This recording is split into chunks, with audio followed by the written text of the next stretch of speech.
All right. Hello, everyone. Welcome back to the show. This is the James Parris edition. And today we have a very special guest. This is Alan. Alan, it's great to see you. Can you kind of give me a gist of who you are, what you're about, and also what your message is? Yeah, so first of all, thank you so much for having me. Like I had mentioned, it's 9 years ago I started listening to podcasts and going on different platforms like this, and I never take it lightly to have the opportunity to speak into someone else's life. So, anyone who is listening or watching on the other end, thank you for your time and attention. I do not take that lightly. I will try to honor that as much as possible. I think it's one of the most valuable assets we have is our attention. So, who am I? Now I'm the CEO of Next Level University. I run a 21-person team at Next Level University. That's our company and our podcast. And we have 21 departments. We do a whole bunch of different things all around holistic self-improvement. And so 9 years ago, I was 26 years old and I had what I refer to as my quarter life crisis, where I got in a car accident. And when I was 2 years old, my father actually passed away in a car accident when he was 28. And so when I was 26, I almost had the same thing happen to me. And it really turned my life around. It got me to question my life. It was my existential quarter life crisis where I was filled with regret about my choices. And the best way I can describe it in the shortest form is before 26, I was very achievement oriented and I was very improvement oriented, but not self-improvement oriented, not personal growth, not personal development. And so after that, I flipped the script. And the best way I can describe it is before 26, I was successful but unfulfilled. Then I actually flipped the script and went all in on fulfillment and then ended up fulfilled and not successful. And now I'm 7 years later, after starting Next Level University, actually, I can authentically say that I'm fulfilled and successful. And so I often joke playfully, but I say being successful without fulfillment it sucks. Being fulfilled without success also sucks. It's just not as much. And I think in the 21st century, we all have an opportunity to be our own unique flavor of successful and fulfilled. And so that's really what my message is. Excellent. And what did it sort of feel like to go through that at such a young age? And how did you get through that experience? Did you sort of have to take the mantle almost as the father at a very early age? Because I've heard that's sort of what happens in those types of situations. And it must have been a really, really tough experience for you. So when you're growing up, you don't really know any different. So it was definitely tough for sure. I had a stepfather from age 3 to 14. My real last name is actually McCorkle. I never used to talk about this publicly, but now I finally have the courage to just own my whole story. And so from 3 to 14, I had a stepfather, and I took his last name at age 7 for the Greek community. People that they hear the name Lazarus and they go, "You blonde hair, blue eyes. I don't understand. Why is your last name Lazarus?" That kind of thing. But so my real last name is actually McCorkle. My dad's name was John McCorkle, and he had a big Irish Catholic family. So my mom and papa, my grandfather and grandmother, had a lot of kids. So they had Jim, Joe, John, Jane, Joe, Jeanette, 6 J's. And to answer your original question about the man of the house thing, when my stepfather left at 14, we kind of didn't talk a ton to the McCorkles because we were being the Lazaruses.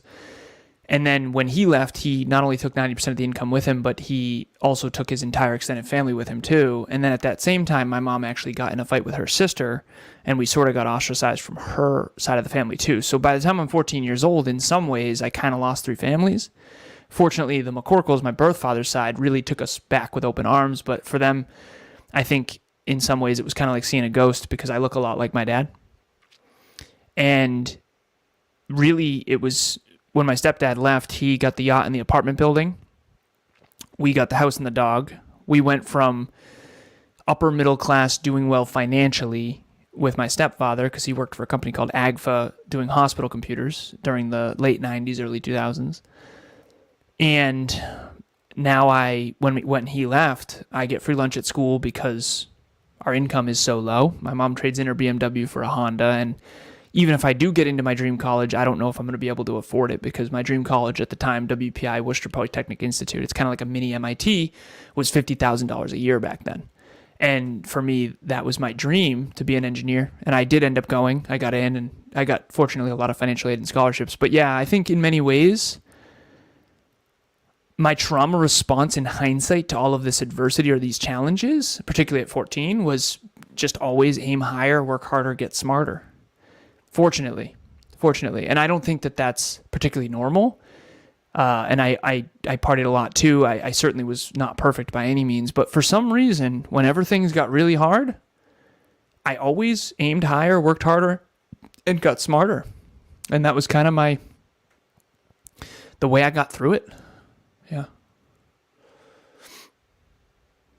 When I hear Irish and Greek, those seem like two extremely polar, very different sides. And, that must have been a very interesting situation. So what culture did you actually maybe lean towards or embrace more? And did that culture maybe play a role in a bit more of your success and sort of who you are today? The Irish Catholic McCorkle background was very different than the Lazarus side of the family. But I think the whole thing, more than anything, was me figuring out who I am and what I am. And now I'm 35. I often playfully joke. I say I'm hoping to hit puberty at 36. But anyway, so when I didn't start doing therapy until my 30s, and in my 30s, I started really rewatching the movie of my own life. And I've been doing this every year for my entire adult life, really. But in therapy, that's when it really started to land in a different way for me. And so I highly encourage that. I always playfully joke. I say, guys can't even ask for directions. Never mind, get a therapist, right? But anyway, so I reflected on my past a ton. And I rewatched the movie of my own life. I always use Finding Nemo as an example because I rode my bike to school when I was in middle school to see Finding Nemo back in 2003. And I rewatched that movie on my second date with my beautiful girlfriend, Emilia. And it's like rewatching a movie that you saw as a kid, but now you're an adult. Nothing changed in the movie. Something changed in you. Your awareness is higher. You understand the jokes you never understood before. There's actually adult jokes in there that you never got before. And so for me, I've rewatched the movie of my own life from this higher sense of awareness, from my 35-year-old lens. And it's very, very obvious that I was very lost. But I didn't feel any more or less lost than anyone else. And I definitely wasn't vulnerable and honest externally with people about my trauma. I didn't really know what trauma was. I didn't particularly identify as someone who had a ton of trauma, even though I very clearly did. I didn't know how much adversity that I had. Now I understand the statistics, and there's something called adverse childhood experiences. It's an ACE score, ACE, and it's very well researched. And I had a very, very high ACE score, even though when you're a kid, you don't know that. And so it's only later on when you look back and realize that you were kind of lost. And after 26, I just refocused my entire existence on how do I become a better version of myself. Instead of trying to run away from pain and trauma and achieve significance, I'm gonna turn the mirror inward and really look at who is Alan.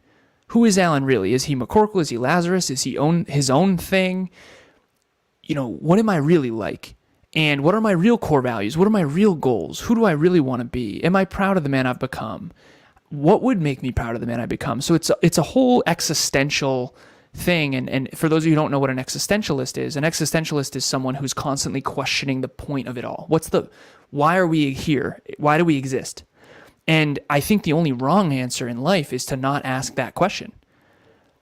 Why? What is your purpose? What is your calling? What are you passionate about? Who are you? Why are you that way? Was it your past conditioning? Was it natural? Was it a gift? Were you born with it? Nature versus nurture. There's all this stuff that we need to learn and figure out, because what's the difference between a child and an adult, right? The difference between a child and an adult is that the child still has their innocence, but they're naive and ignorant.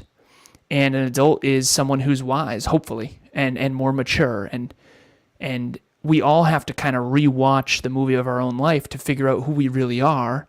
And it's this constant duality between I know who I am and I don't know who I am, and I'm constantly exploring that and re-centering up on who I aspire to be. So I'm just curious then, who is Alan? And what role does Alan play in this idea that you mentioned earlier about what is it, holistic self-improvement? I might not remember perfectly. Yeah, no, that you got it. You got it. So, if you've ever heard of the float tank, a float tank, it's essentially a place where you go, and it's usually a spa type of environment, and they put salt in the water to the extent that the density of the water is higher than your body, so you float. And they put you in what's called a salt tank, and they turn off all the lights and they put on meditative music, and you're sort of floating, for lack of better phrasing. The best way I can describe it is floating on a wet cloud for an hour in the dark by yourself. It's supposed to be a meditative experience. I've done it twice, and it's awesome. It's nothing. I didn't have like a mystery spiritual experience, but I did have a meditative state. And in that meditative state, when all the noise is quiet, because that's what life is, especially in the 21st century, it's so noisy. You rarely sit there for an hour in the dark by yourself and just think and just reflect. And so I have this framework called the learning loop, where it's humble curiosity, which leads to new knowledge leads to new choices lead to new experiences, and new experiences lead to new reflection. And when you reflect, then you go back to the humble curiosity. And in the float tank, the 2 different times I did it, I sat there for an hour in the dark, floating on a wet cloud, for lack of better phrasing. And I had this come to me, because my question is existential. What's the point? Why? Who am I, and what do I need to do? And both times, there was the same thing that came to me, which was all that's ever mattered to you and all that ever will matter to you is self-improvement. And the first time, it was personal development. So the label changed. It was personal development.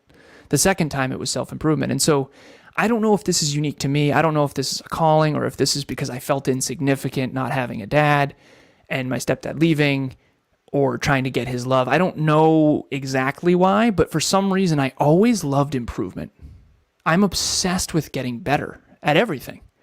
The only difference between before 26 and after 26 is I used to hone it towards crafts like snowboarding and basketball and academics and college and partying and whatever it was, though, Beirut even, bags, yard games. I wanted to get better at everything I do. I adored it. And so the only difference between pre-26 and post-26 is I now turn that towards self. Instead of improving at Can Jam, which is a yard game, I improve myself, my own skills, my own communication, my own business, my own leadership. And so who is Alan?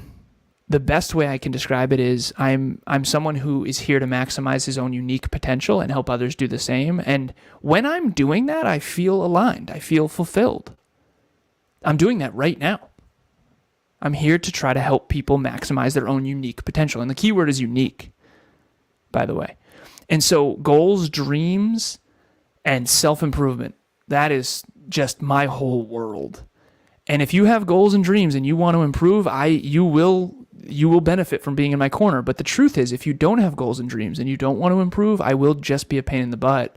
And unfortunately, I spent too much of my life around people who I was just a pain in the butt to, which really negatively affected my self-worth. Excellent. And so the next question I have is, what is your goal in particular? Does it have something to do with Next Level University? And I was thinking back to our conversation. You mentioned that university that you were planning on going to, which was it was similar to MIT in your eyes.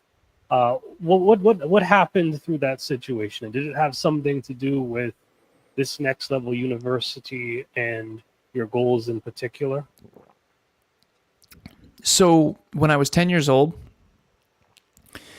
my mom drove past the bottom of the hill. So anyone who went to WPI or graduated from WPI knows that it's called the Hill.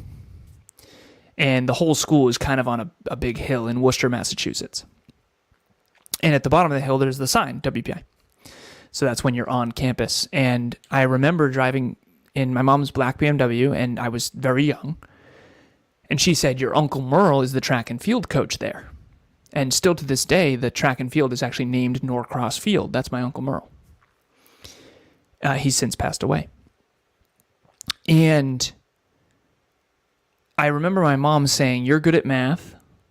Engineers make a lot of money. Engineers are good at math. You should be an engineer. And as a kid, I had two big dreams. I had a bunch of little ones. I want to be an Abercrombie model, and I want to be a pro gamer, and I had a bunch of little ones. But I had two really big ones that were very legit. And by legit, I mean I meant to do them. Like I intended on it. So the two paths for me that I was contemplating in the early days when I was a kid was, and me and my best friend, we were really into Microsoft and Apple. It's like Bill Gates, Steve Jobs type of stuff. And we would always debate who was smarter and PCs versus Mac. We were kind of techie. I built my first computer when I was very young with him. And I had two paths. So one was going to be lawyer, politician, president. And I now realize how weird that is, but I really meant it. I was really contemplating that and reverse engineering it and seeing how I could do it. And then the other one was engineer, MBA, CEO, like of a Fortune 500 company, tech company, like my hero, Steve Jobs. And Steve Jobs is not my hero anymore, but as a kid, he was, for sure. Him and Bill Gates. And so anyways, I ended up going the engineer, MBA, CEO road. And I did. I got my engineering degree, computer engineering, got my MBA, and then I went into corporate, and I was on my way to, and now I am the CEO of my own company. But I had never intended on building a self-improvement company. That was my post-car accident existential, I'm a part of the problem, I need to become a part of the solution thing. Because I sold industrial automation equipment before 26, and I was going into manufacturing facilities selling what's called machine vision, which is the eyes of robotics, essentially. And so imagine water bottles going down a line, and there's a camera taking pictures to make sure that all the measurements are correct and the label's correct and all that kind of thing. So quality assurance stuff.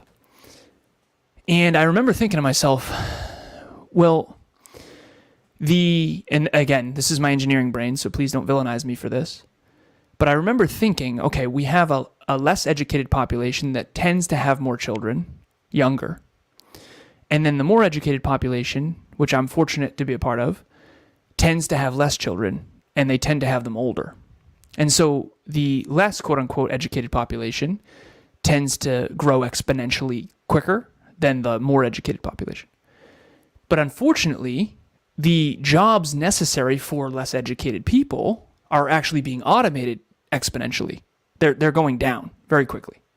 And I was a part of that. I was in industrial automation. That I used to go into these manufacturing facilities, and I would see these pictures on the walls of these big manufacturing plants in the 70s, 80s, 90s when they had all these people. And now it's just one floor manager and all machines. And so I saw this big problem, right? I mean, we've all gone to the grocery store and seen these kiosks instead of people. That's never going to stop. That's going to keep happening exponentially. And technology's been taking jobs from the beginning of time. And that's not always a bad thing, because now we can produce more for less labor, more efficient consumer goods. That's why our quality of life has increased. So I'm not anti-technology, by the way, by any means. But what I will say is that I was in a manufacturing plant once. Picture the most famous ice cream company you can think of. And I was there, and there was 4 people checking the cartons and making sure they're good. And I remember that day I made a big sale. And I remember being like, those people don't have jobs now. And here I am, this young, early 20s, soon-to-be multimillionaire who is taking jobs now. And I remember thinking, well, this is going to happen with or without me. And then I went, you know what? That's got to be dumb, because if you're not part of the solution, you're part of the problem. And so instead of profiting off of taking jobs, I'm going to flip the script. I'm going to create a company that helps people re-equip themselves and retool themselves for a bigger, better, brighter future. And the truth is, calling a spade, if you are not retooling, you are in so much trouble. You had better get skills, and you'd better get them quick, because technology is not stopping. And that's what Next Level University is about, is how do you become so valuable that your future is bigger, better, and brighter, even as technology exponentially improves.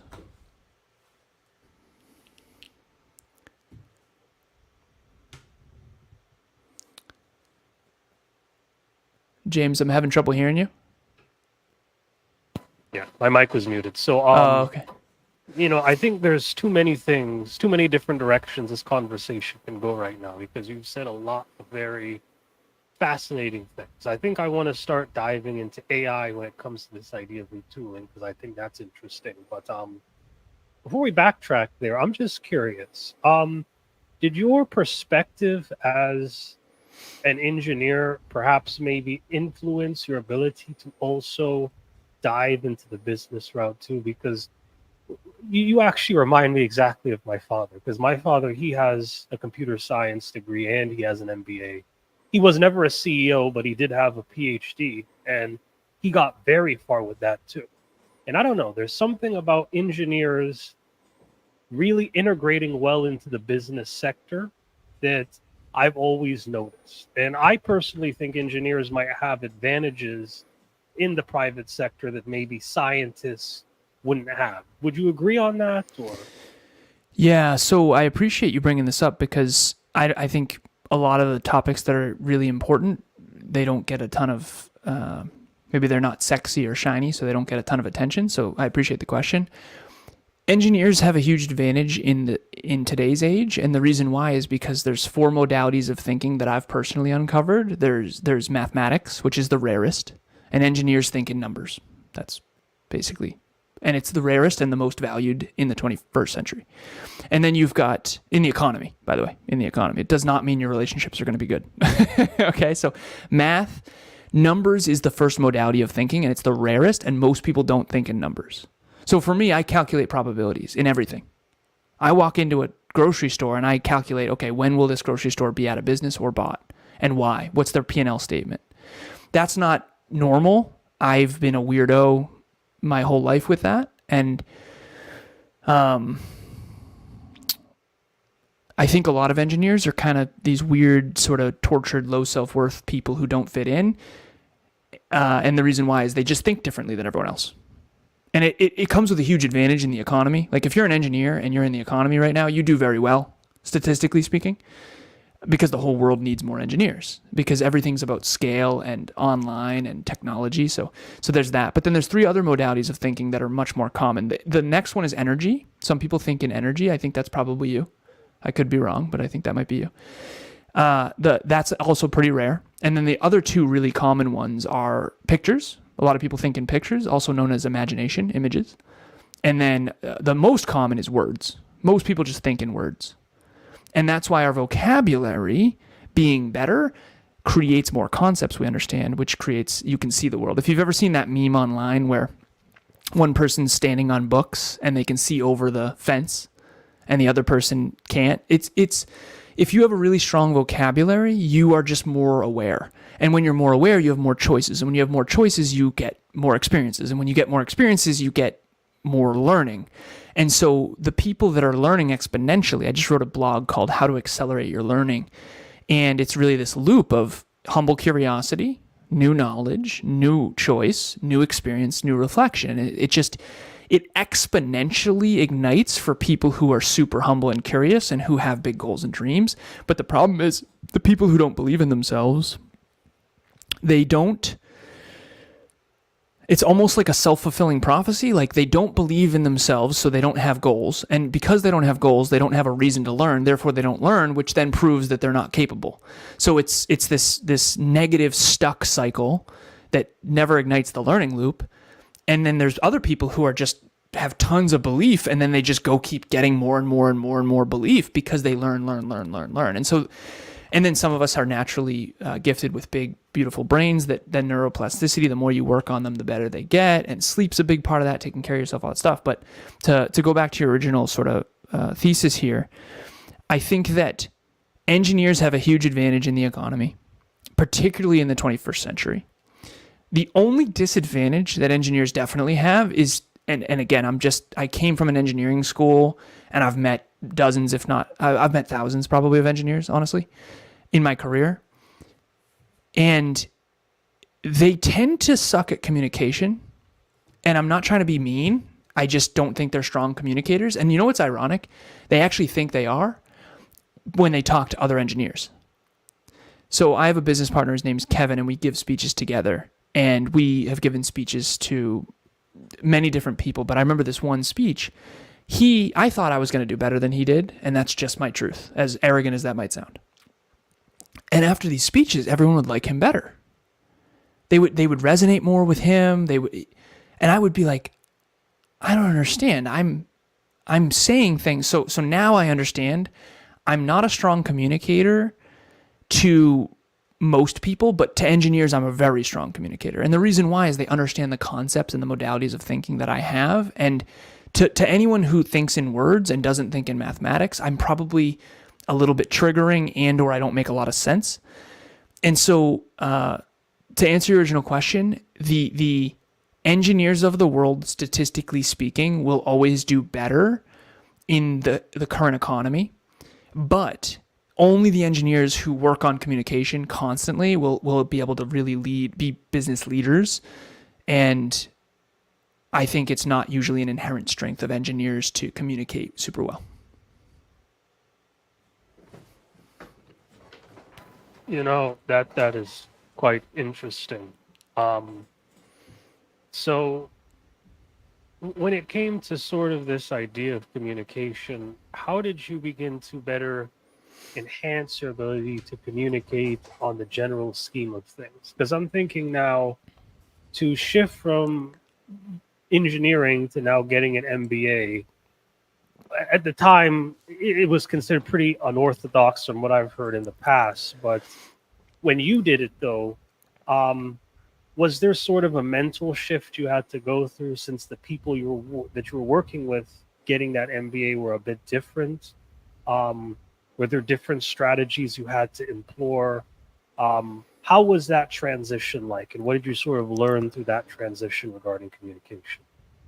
So the first thing I'll preface is just to provide context, which is I want to preface this with a couple advantages that I had because I used to not be able to. I didn't even really understand this, but there's two huge advantages that I had in life, and statistically speaking, there's actually when I look at my ACE score, my adverse childhood experiences, I actually didn't have many other advantages, believe it or not.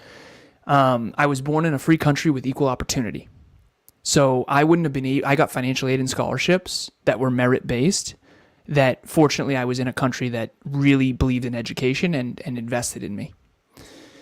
I was encouraged to aim high. My mom always taught me aim high and you'll have choices. And I also was very blessed with a brain that's extremely powerful. So for someone who doesn't have those things, a lot of what I say might not resonate. And I understand that. I never used to understand that, by the way. I never used to get it. I didn't really look.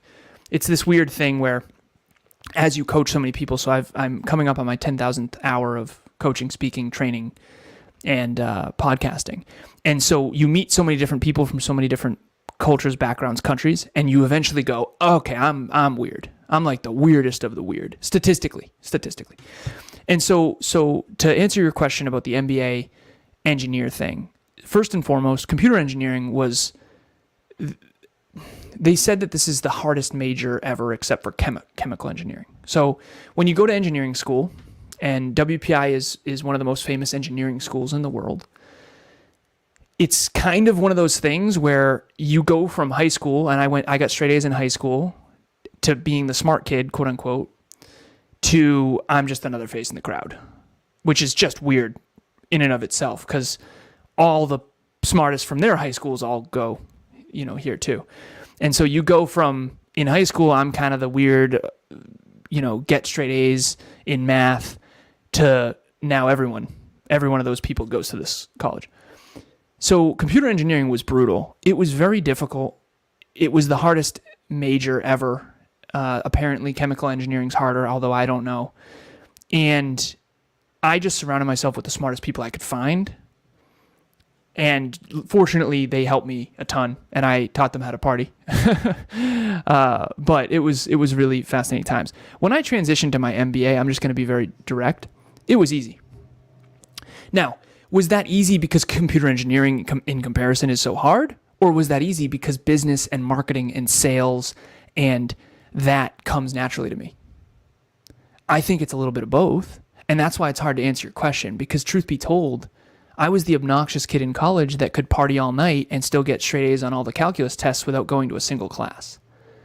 And so I don't really know if MBA is hard for other people, but I will say this. I coached a man, his name's Udit. I went to college with him, and we reconnected 10 years later, and I coached him for a time, and he had this really great idea for a company. And Udit is brilliant, huge fan. But I had this moment where he was trying to pitch an idea to investors. He has this great idea for a new app. I'll keep it all anonymous. And I had this moment as his coach where he sat down and he asked me, he's like, how did you get so good at communicating? Because back in college, it was a running joke of, my name was Laz in college. It wasn't Alan, it was Laz. Lazarus, Laz.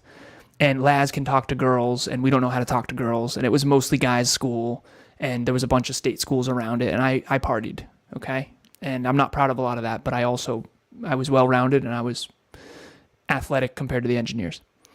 So Udit saw me as someone who communicates well and who's well-rounded in comparison to some of our peers. So he asked me, like, how did you get so good at communicating? First of all, I don't think I'm that strong at communicating, but maybe that's why I'm good at communicating, because I'm constantly working on it. And second of all, I didn't have an answer for him, so I created a list. And I created this framework called the 25 impact points of effective communication. Tonality, powerful pauses, metaphors and narrative, story, the ability to articulate different vocabulary. There's all these impact points. And so I created a little Google sheet in my typical engineering fashion. I know I'm ridiculous, but I have every single week, I've missed some weeks, but every week I try to rate myself from 0 to 10 on each of those categories to see if I'm improving. And so I have an impact score. The 25 impact points of effective communication is what I call this framework, and I've been working on it. But I had this moment with Udit, and this was really hard for me because I want to see everyone succeed. But I had this moment of, Udit, you need a business partner like me, because the truth is, the hard truth is, you can work on communication for the next decade and still only meet maybe 10% of where Kevin is already right now, my business partner. He's just a strong communicator. And yeah, he can always get better, but it's a natural gift of his. Whereas Udit, English wasn't his first language. He's not a strong communicator. He thinks in math, and so he's a good communicator to everyone who thinks in math. Half the concepts he says, most people don't even know, unless you've taken calculus. And so the truth of the matter is, we all have core strengths, and we all have weaknesses that come with them. So I have a core strength of self-belief. I've always believed in myself a lot, but it comes with massive blind spots. First of all, overconfidence. Secondly, I don't know that other people don't believe in themselves, and they mirror me when they're with me, so they act like they do. I also don't understand people. Everyone listening right now knows I'm a little different, and he doesn't get me. Interesting. He doesn't struggle with what I struggle with, right? And then vulnerability was never easy because I never felt super emotional because I'm very numbers. And so who is this cyborg talking on this podcast, right? And so at the end of the day, people joke about Spock, but some people actually think like that. Some people really do think that rationally. I'm hyper-rational. So I spent my whole life thinking, well, everyone's irrational and lazy. No, you're hyper-rational and really hardworking. And so your strengths become these huge blind spots that come with them. And so to answer your original question, my MBA was so easy for me. And I think that was because business always came pretty naturally to me. Marketing, sales, business, and after computer engineering, I feel like anything would seem easy because of how brutal it was.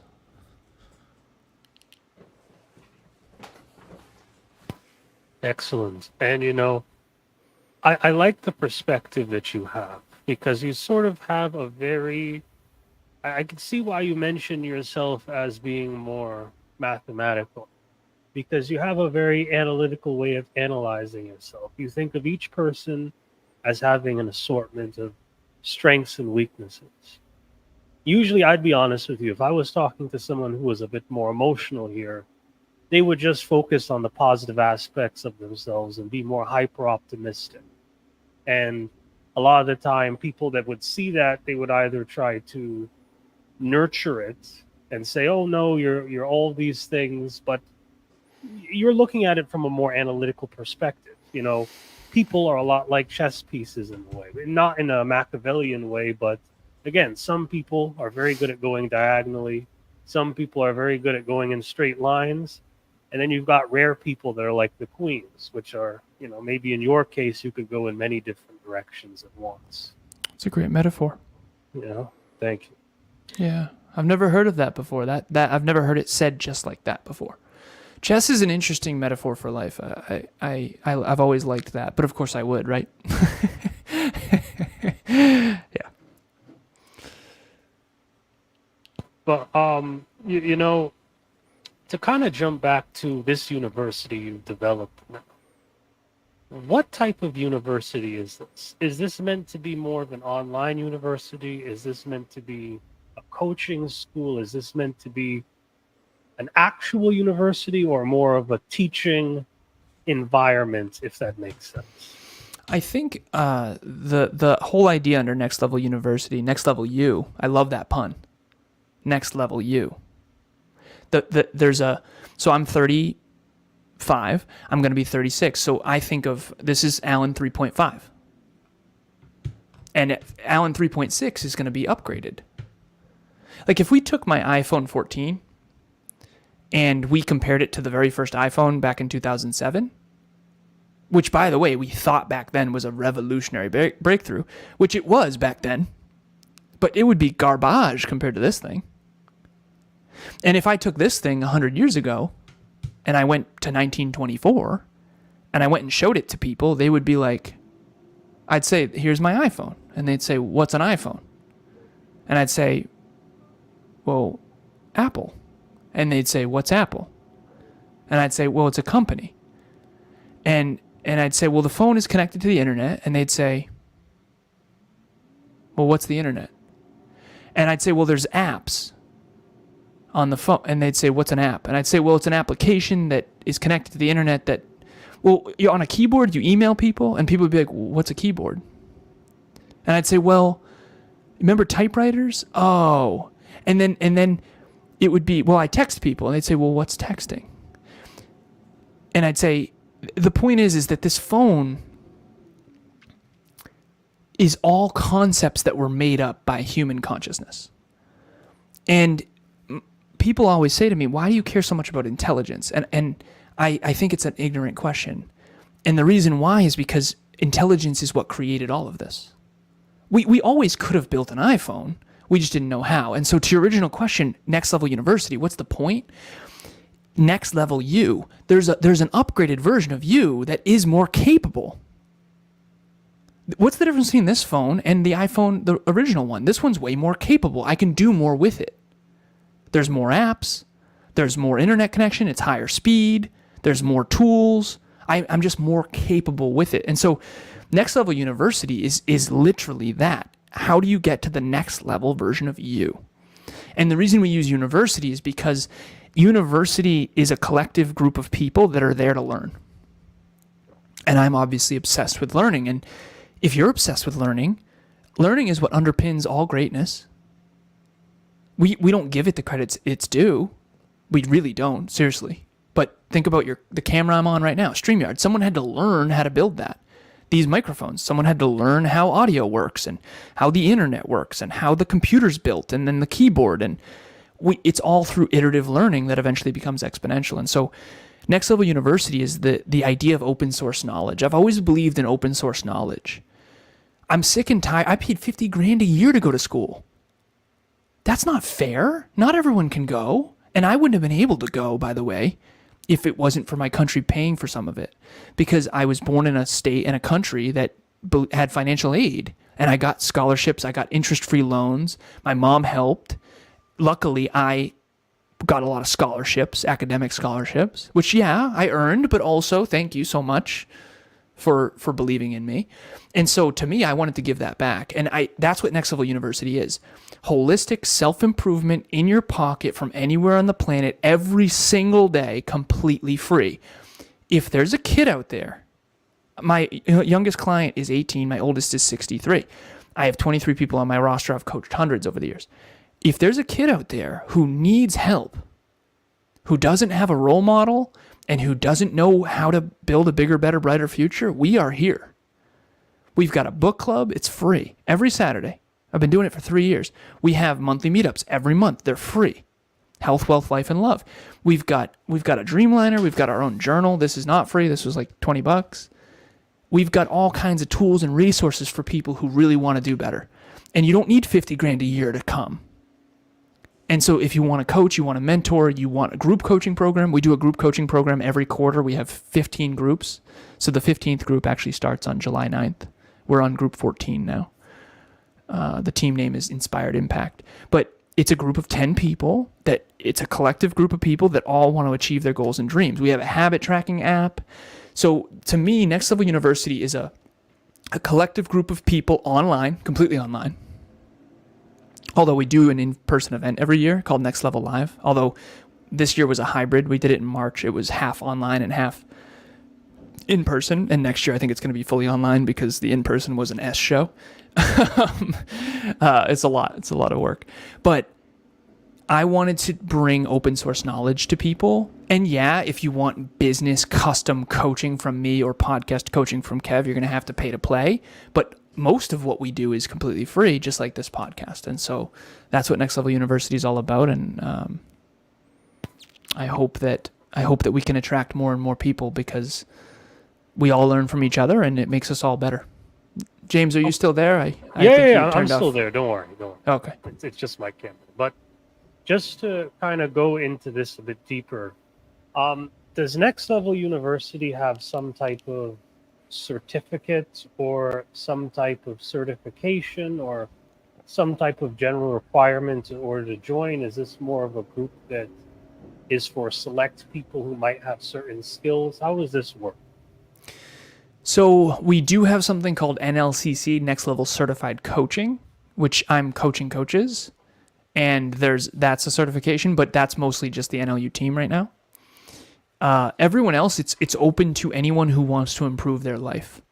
And there are certain people who we have kicked out of our community, just bullies, people who aren't respectful. That's really it. The only people that aren't welcome at Next Level University are bullies. Kevin and I grew up without fathers, and we both dealt with some bullying, myself especially. And anyone who is making fun of other people or tearing other people down, they are not welcome. Everyone else is, though. Everyone else is. And so you can reach out and you can email me, alan@nextleveluniverse.com, and you can go to nextleveluniverse.com, nextleveluniverse.com, which is all things next level. The person who has nextleveluniversity.com is charging way too much money, so we just said nextleveluniverse.com. And there's a bunch of stuff on there, and so we have a book club, like I said, all that stuff. You can register. All of it's online, and anyone is welcome as long as you are not a bully. Excellent. And what do you think are sort of the key skills that you might acquire in this type of environment? So, for example, maybe I want to become a software engineer, right? And maybe there's specific languages that I might want to learn, or I might want to specialize maybe in working with SQL databases. So there's certain types of skills I would need for that too. how would that sort of work? I would assume because of your experience, you would know more about that niche compared to maybe something along the lines of, chemical engineering, as you mentioned before. So would you introduce them to a network? Would you kind of give them more inbuilt skills, more soft skills, if you will?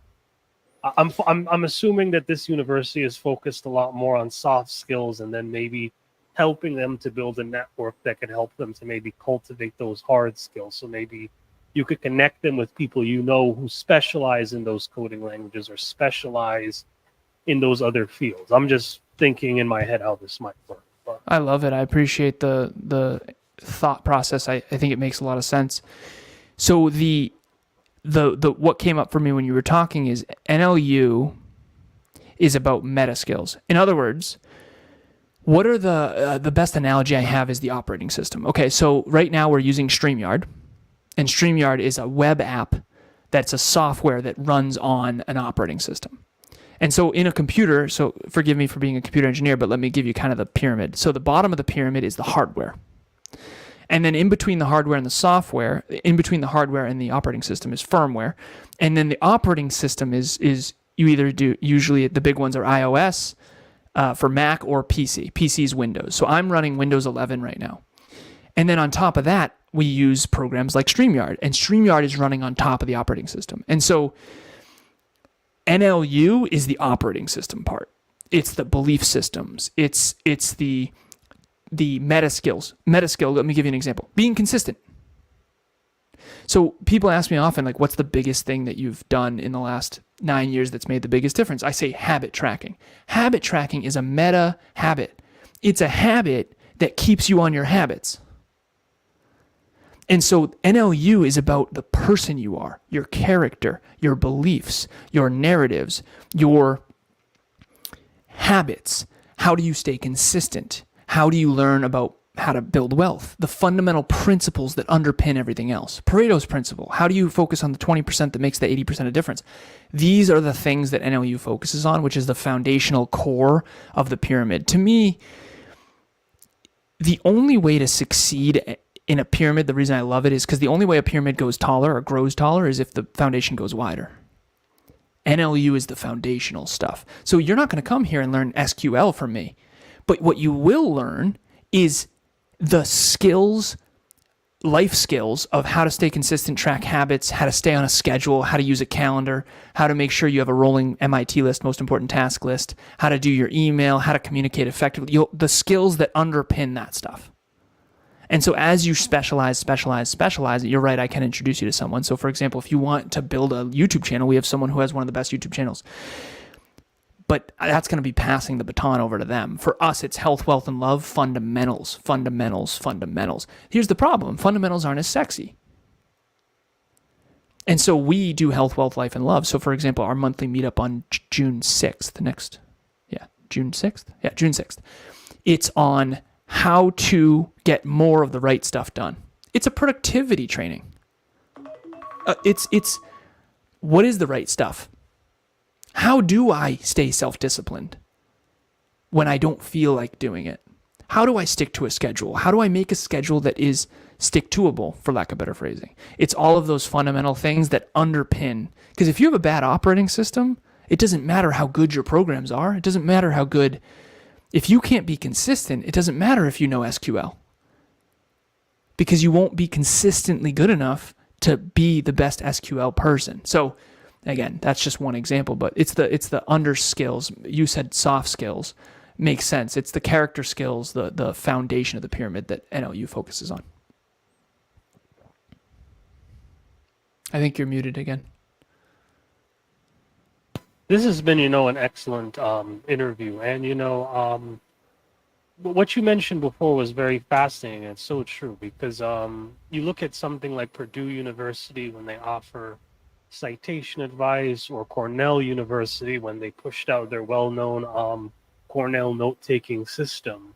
They basically give you skills that are not directly involved with what you might be doing exactly, but they're soft skills that you could utilize as well. And it makes so much sense. So to kind of dive into this a bit further and to kind of close off this interview, this is just a quick question. What is sort of the future of you, your brand, and your business overall? So the grand future is I eventually want to create our own. So the very, very, very grand future is the 22nd century Harvard, but online. And eventually it'll be virtual reality, that kind of stuff. That's way, way, way, way, way. The shorter term, next couple decades, is how do we empower individuals, teams, and businesses to maximize their potential and their impact in a profitable way, but a sustainable way. And to make that more tangible, everything we're already doing, an amplified version of that. But there's an additional part that I'm super excited about. We're working on some software that is CRM software we're working on. We also have a habit tracker, like I mentioned. And then we're also sort of building the infrastructure of our business around of what eventually will be our own sort of Asana or our own Slack type of thing. And again, that's way in the future, so no one quote me on any of that.